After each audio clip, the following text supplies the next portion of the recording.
खबर हांडिया प्रयागराज से, जहां शिक्षा के मंदिर में बच्चों को अध्यापकों द्वारा शिक्षा के साथ अच्छे संस्कार दिए जाते हैं। देश के महापुरुषों की जीवनी पढ़ाकर उन्हें उनके पथ पर चिन्हों पर चलने की सीख दी जाती है। लेकिन शिक्षा के मंदिर में एक शिक्षिका द्वारा अपने अधिकारी के साथ किए गए सलूक से सारा शिक्षा विभाग शर्मिंदगी से डूबा हुआ है। जो भी घटना को सुना, शिक्षिका के कृत्य से उनका सिर नीचे झुक गया। खंड शिक्षा अधिकारी द्वारा शिक्षिका को अनुपस्थित करने और उसका वेतन रोके जाने से नाराज शिक्षिका ने शिक्षकों के सामने ही खंड शिक्षा अधिकारी की चप्पलों से पिटाई कर दी। पिटाई ही नहीं, अपनी घिनौना कृत्य को छिपाने के लिए खंड शिक्षा अधिकारी पर छेड़खानी का आरोप भी मढ़ दिए। हालांकि बीएसए ने शिक्षिका कविता गौतम को निलंबित कर दिया और जांच का आदेश भी दिया है, लेकिन यह दंड इतना बड़ा घिनौना कार्य करने वाली शिक्षिका के लिए क्या पर्याप्त है? सैदाबाद के सैकड़ों शिक्षकों ने शिक्षिका की इस हरकत से जहां सिर नीचे झुकाए हुए हैं, वहीं ऐसी हरकत करने वाली शिक्षिका की सेवा समाप्त करने की मांग भी उठाई है। घटना से दुखित खंड शिक्षा अधिकारी बलराम ने अपने अफसरों पर भरोसा जताते हुए निष्पक्ष जांच कर अग्रिम कार्रवाई की मांग की है।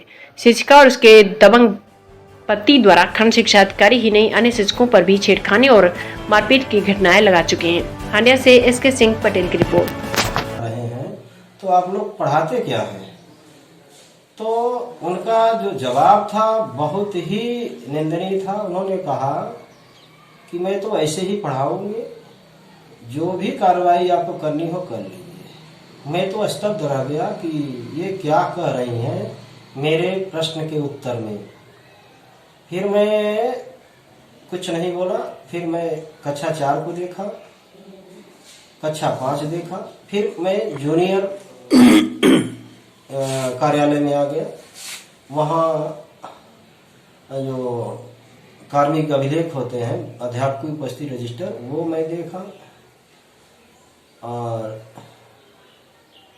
मैं उसी बीच इन लोगों ने जहाँ पानी और मीठा लाए थे, मैं 1 चम्मच खाया था। और तब तक ये समझिए, जो कक्षा 3 का जहाँ पढ़ा रही थी और जहाँ मैं बैठा था, लगभग 150 मीटर की दूरी थी। वहाँ मैं लगभग 20 मिनट बैठा रहा। उसके बाद ये महिला आई है और ठीक मेरे सामने खड़ी हुई है। बस अपना चप्पल, मैं तो अंदाजा ही नहीं लगा पाया कि इतना जघन्य चप्पल निकाली है, सीधा हमारे ऊपर मार दी है। अब मैं कुर्सी से उठ के, मतलब मैं एकदम स्तब्ध रह गया। वहां जो 10-12 का स्टाफ था, वो भी स्तब्ध रह गया कि ये महिला कर दी।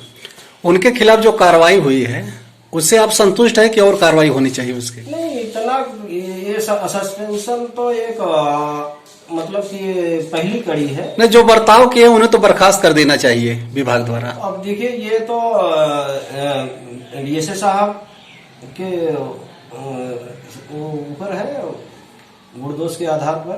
पहले तो निष्पक्ष जांच हो जाए इसकी। अगर मैं दोषी हूं तो मेरे खिलाफ कार्रवाई की जाए, मैं संतुष्ट हूँ। अगर मैं दोषी नहीं हूं तो उनको वही दंड दिया जाए जो मैं अगर अपराधी होता, वहां मेरी तरफ से गलती हुई होती। अब वहां 23 का स्टाफ है। छेड़खानी का जो आरोप लगाया है, क्या सत्य है उसमें? ये बताइए, 23 का स्टाफ है वहां और 500 के लगभग वहां एनरोलमेंट है, बच्चों की संख्या है। इतने के बीच ये आरोप कहां से मौका इनको मिला है हमें और उनको? मैं यहाँ ये 10 दिन या पहली बार तो आया नहीं हूँ। मैंने पहले बताया कि मैं पिछला 1 साल का कार्य, वहाँ मैं लगभग 20 मिनट बैठा रहा। उसके बाद ये महिला आई है और ठीक मेरे सामने खड़ी हुई है। बस अपना चप्पल, मैं तो अंदाजा ही नहीं लगा पाया कि इतना जघन्य चप्पल निकाली है, सीधा हमारे ऊपर मार दी है।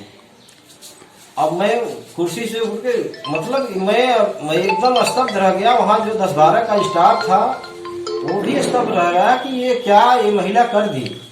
उनके खिलाफ जो कार्रवाई हुई है उससे आप संतुष्ट हैं कि और कार्रवाई होनी चाहिए उसकी? नहीं, इतना ये सस्पेंशन तो एक मतलब कि पहली कड़ी है। नहीं, जो बर्ताव किए उन्हें तो बर्खास्त कर देना चाहिए विभाग द्वारा। अब देखिए ये तो डीएसए साहब के ऊपर है, गुणदोष के आधार पर पहले तो निष्पक्ष जांच हो जाए इसकी। अगर मैं दोषी हूं तो मेरे खिलाफ कार्रवाई की जाए, मैं संतुष्ट हूँ।